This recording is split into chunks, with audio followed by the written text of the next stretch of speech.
అందరికీ నమస్కారం. Madras high court Madurai bench ఇచ్చినటువంటి ఒక చారిత్రాత్మకమైనటువంటి జడ్జిమెంట్ 9 మంది పోలీస్ అధికారులకి మరణశిక్ష విధిస్తూ ఇచ్చినటువంటి తీర్పు గురించి కొంతమందికి ఉండేటువంటి డౌట్స్ అండ్ క్లారిఫికేషన్ ఇవ్వాలనే ఉద్దేశంతో చేస్తున్నాను. సంతన్ కులం అనేటువంటి ఒక ఊరిలో మదురై దగ్గర తమిళనాడు జయరాజ్ అతని కుమారుడు బెన్నిక్స్. జయరాజ్ మొబైల్ షాప్ నడుపుకుంటూ ఉన్నాడు. ఆయన ప్రొఫెషన్ అది. ఇది కరోనా పీరియడ్‌లో జరిగింది. And June 2020. కరోనా పీరియడ్‌లో కొన్ని ఇన్‌స్ట్రక్షన్స్ ఉండేటివి. ఈవెన్ షాప్స్ కూడా పర్టిక్యులర్ టైం వరకే ఓపెన్ చేయాలి. ఆ తర్వాత ఓపెన్ చేయకూడదు అనేటువంటి రెస్ట్రిక్షన్ ఉంది. అది మనకు తెలుసు. ఇక్కడ జయరాజ్ ఏం చేశాడంటే కరోనా పీరియడ్‌లో ఆ particular evening night time particular period దాటి ఎక్సీడింగ్ షాప్ ఓపెన్ చేసి రన్ చేస్తూ ఉన్నాడు. దాన్ని పోలీసులు వచ్చి చూసి అబ్జెక్షన్ చెప్పిన తర్వాత చిన్న ఘర్షణ అవ్వడం. ఆ ఘర్షణ తర్వాత జయరాజ్‌ని పోలీస్ స్టేషన్‌కి తీసుకెళ్ళడం. ఇంకా అక్కడ వాళ్ళు చేసే పని ఏంటి దండించడం, కొట్టడం ఏదో చేస్తారు. అందులో ఆ వ్యక్తి నుంచి సమాధానం సక్రమంగా రానప్పుడు ఇంకొంచెం కోపం వస్తది, కొడతారు. తీవ్రంగా కొట్టడం, గాయాలు అవ్వడం వల్ల ఏం చేశాడంటే తన కుమారుడు బెనెక్స్ అతను కూడా వెళ్ళి అడ్డుపడ్డాడు. ఎందుకు కొడతారు సార్ అని అభ్యంతరం చెప్పడం. ఇలా రప్చర్ అనేది జరిగింది. పోలీసుల మధ్య ఈ తండ్రి కొడుకులు వీళ్ళిద్దరు. బెన్నెక్స్‌ని కూడా తీవ్రంగా కొట్టి గాయపరిచారు. మొత్తానికి సీరియస్‌గా వౌండ్స్ ఇద్దరికి తగిలినాయి. తల మీద గాయాలు తగిలినాయి. ఒళ్ళంతా గాయాలే.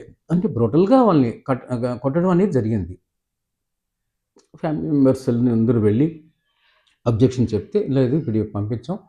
రేపు అక్కడ కోర్టులో కలవండి, ఇక్కడ కోర్ట్‌కి హ్యాండ్ ఓవర్ చేస్తామని అన్నారు. మార్నింగ్ ఇంకా వీళ్ళు ఫ్రెష్ అప్ అయ్యి డ్రెస్ అది మార్చుకొని బట్టలు ఎందుకంటే అవన్నీ రక్తం అయిపోయాయి.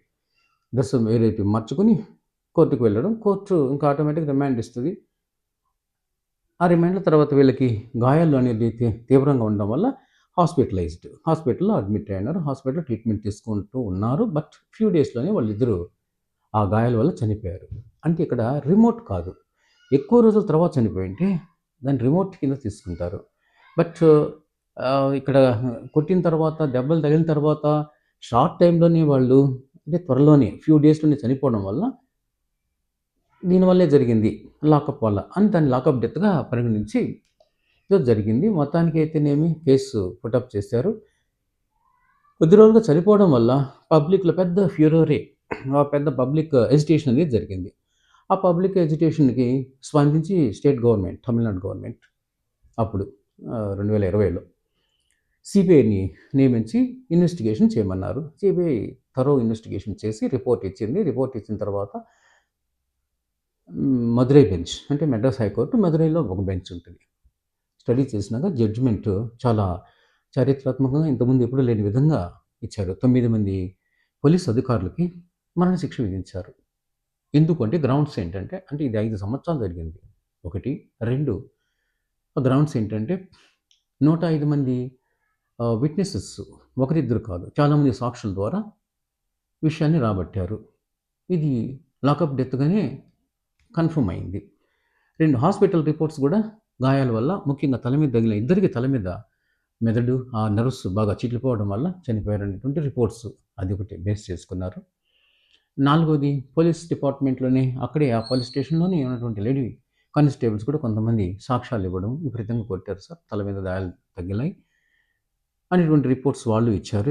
విట్నెసెస్ ఇవన్నీ స్టడీ చేసిన తర్వాత ప్రూఫ్ అయిందనేసి ఇంతమందికి మొత్తానికి అందులో ఎస్ఐలు ఇద్దరున్నారు, హెడ్ కానిస్టేబుల్స్ ఉన్నారు. ఒక ఎస్ఐ చనిపోయాడు ట్రయల్ జరుగుతూ ఉండగానే ఆ పీరియడ్‌లో. మొత్తానికి 9 మంది ఈ పోలీస్ అధికారులు వీళ్ళందరికీ క్యాపిటల్ పనిష్మెంట్ విధిస్తూ 1,40,00,000 కంపెన్సేషన్ కూడా విధించింది వీళ్ళకి. అంటే వీళ్ళు ప్రభుత్వ అధికారులు, గవర్నమెంట్ ఎంప్లాయీస్ కదా, వాళ్ళకి అమౌంట్ గవర్నమెంట్ నుంచి వస్తుంది వాళ్ళ సర్వీస్‌కి. సో వాళ్ళకి సర్వీస్ ద్వారా వచ్చేటువంటి అమౌంట్ జీపీఎఫ్ వచ్చు, పెన్షన్ అంటే ఎట్సెట్రా వాళ్ళ ఫ్యామిలీకి ఇస్తారు. దాని నుంచి కలెక్ట్ చేసి 1,40,00,000 ఈ ఫ్యామిలీకి ఇవ్వాలి. ఎందుకంటే ఫ్యామిలీ కంప్లీట్‌గా డీప్ రూటెడ్ పూర్తిగా అప్రూట్ అయిపోయిందనమాట. For uprooting the family thoroughly so this much compensation, అంత కంపెన్సేషన్ కూడా విధించడం జరిగింది. ఆ తర్వాత కోర్టులో జడ్జెస్ ఇచ్చినటువంటి ఒక ఒబిటర్ డిక్టా అంటే జడ్మెంట్ ఇస్తూ వాళ్ళ అభిప్రాయాన్ని చెప్తూ ఉంటారు, కామెంట్స్ని. అవి ఏంటంటే state government and central government తరచుగా స్టేట్మెంట్ ఇచ్చింది, అడ్వైజ్ అండ్ ఇన్స్ట్రక్షన్ ఇచ్చేది ఎవరికి, జ్యుడిషియరీకి. లాకప్ డెత్ అనేది జరగకుండా చూడండి, ఒకటి. రెండు, లాకప్ డెత్ కానీ జరిగితే ఆ కారకులైనటువంటి అధికారులు అంటే అందరూ ఉంటారు కదా, ఎవరైతే రెస్పాన్సిబుల్ దానికి, ఎవరైతే ఇన్వాల్వ్ అయినారో, ఇక్కడైతే కదా ఇన్వాల్వ్ అయిన వాళ్ళని అందరినీ అందరినీ శిక్షించడం లేదు. పోలీస్ డిపార్ట్మెంట్లో జాగ్రత్తగా ఉండేవాళ్ళే ఉంటారు. ఎవరు లాకప్ డెత్లో కానీ, లేదు ఒక ఇన్వెస్టిగేషన్ జరిగేటప్పుడు కానీ చంపాలనే ఉద్దేశం ఎవరికీ ఉండదు. ఇక్కడ కోర్టు చెప్పిందంటే ఇన్స్టెడ్ ఆఫ్ ప్రొటెక్షన్, నువ్వు పోలీసువి ప్రొటెక్షన్ ఇవ్వాల్సిన వ్యక్తిగా ప్రొటెక్షన్ ఇవ్వాలి, కానీ ప్రొటెక్షన్ బదులుగా చంపే విధంగా, వాళ్ళు చనిపోయే విధంగా, అంటే చంపడం అనేది ఇక్కడ కాదు పాయింట్. ఎందుకంటే వాళ్ళు రక్షక భటులు, అంటే మనకు రక్షణ ఇచ్చేవాళ్ళు. Their duty is to protect us and to extract the క్రైమ్ని రాబట్టడం, తప్పు చేసినప్పుడు దాన్ని అక్కడ స్టాప్ చేయడం. ఈ ప్రయత్నంలో ఇలాంటి సంఘటనలు జరుగుతుంటాయి, కానీ చంపడం అనేది ఎవరు చేయరు. చనిపోయే విధంగా కొట్టాలనేటువంటి ఉద్దేశం ఎవరికీ ఉండదు. కానీ ఇక్కడ కోర్టు అభిప్రాయపడింది ఏంటంటే వాళ్ళ యొక్క చావుకి కారణమయ్యే విధంగా వీళ్ళ యొక్క బ్రూటాలిటీ అనేది, కఠినత్వం అనేది, కొట్టడం అనేది జరిగింది. కాబట్టి మ్యాన్ హ్యాండ్లింగ్ అనేది విపరీతమైన ఒళ్ళంతా గాయాలు, రక్తపాతం, అండ్ ముఖ్యంగా తల మీద ఇంత సీరియస్గా కొట్టారంటే వాళ్ళు ఇంకా ఏది ఆలోచించలేదు, బ్రూటాలిటీ తప్ప. సో వాళ్ళ చావుకి బాగా కారణమైనాడు. అది హాస్పిటల్ రిపోర్ట్స్ ద్వారా తెలిసింది, 105 మంది విట్నెసెస్ ద్వారా తెలిసింది, పోలీస్ డిపార్ట్మెంట్లో ఉన్నటువంటి పోలీస్ ద్వారా కూడా తెలిసింది, ఎక్స్ట్రాక్ట్ చేశాము. And central government and state government ఇచ్చినటువంటి ఇన్స్ట్రక్షన్ ప్రకారం లాకప్ డెత్ అనేది ఇంకెప్పుడు ఇలా అమానుషంగా జరగకుండా ఉండాలంటే ఇలాంటి కఠినమైన శిక్ష విధించాలి అనేటువంటి విషయానికి, అభిప్రాయానికి మదురై బెంచ్ వచ్చింది.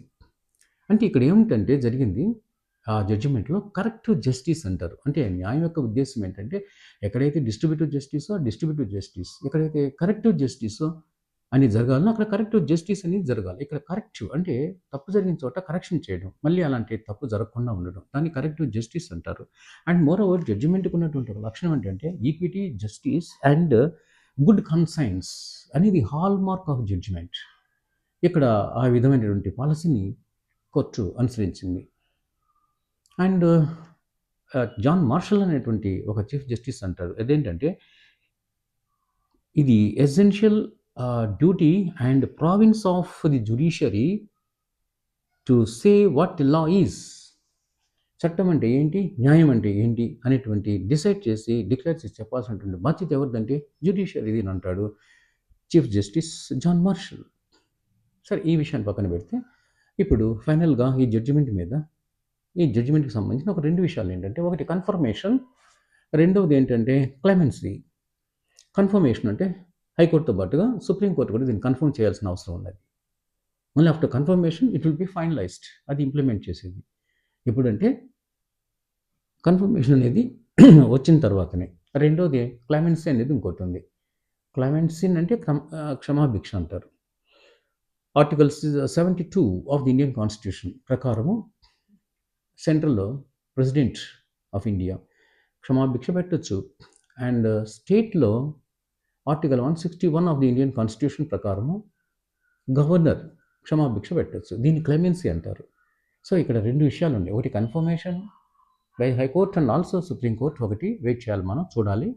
రెండవది వచ్చి క్లెమెన్సీ ఏమన్నా జరుగుతుందా, ఎందుకంటే 9 మంది అధికారులకి ఇస్తున్నటువంటి శిక్ష కాబట్టి కొన్ని గ్రౌండ్స్ మీద, హ్యుమానిటేరియన్ దీని మీద ఒకవేళ ఫైనల్ వెర్డిక్ట్ ఎలా ఉంటుందనేది wait and see. So anyway, ఇలాంటి విషయం జరిగినప్పుడు ఒక పోలీసు ఇన్వెస్టిగేషను, ఛార్జ్షీట్ జరిగి ఇలా జరుగుతున్నప్పుడు, ముఖ్యంగా పోలీసు స్టేషన్లో ఇలాంటి ఇంట్రాగేషన్ జరిగేటప్పుడు మనం కూడా విక్టిమ్స్ కూడా, నిందితులు కూడా ముందు లాయర్ని సంప్రదించి అతన్ని తీసుకొని వెళ్ళి స్టేషన్కి మాట్లాడుకుంటే పోలీస్ డిపార్ట్మెంట్ ఇంత తీవ్రత అనేది, ఎక్స్ట్రీమిటీ అనేది ఉండదు. అది మనం తీసుకోవాల్సినటువంటి జాగ్రత్త. Thank you very much for understanding. Thank you.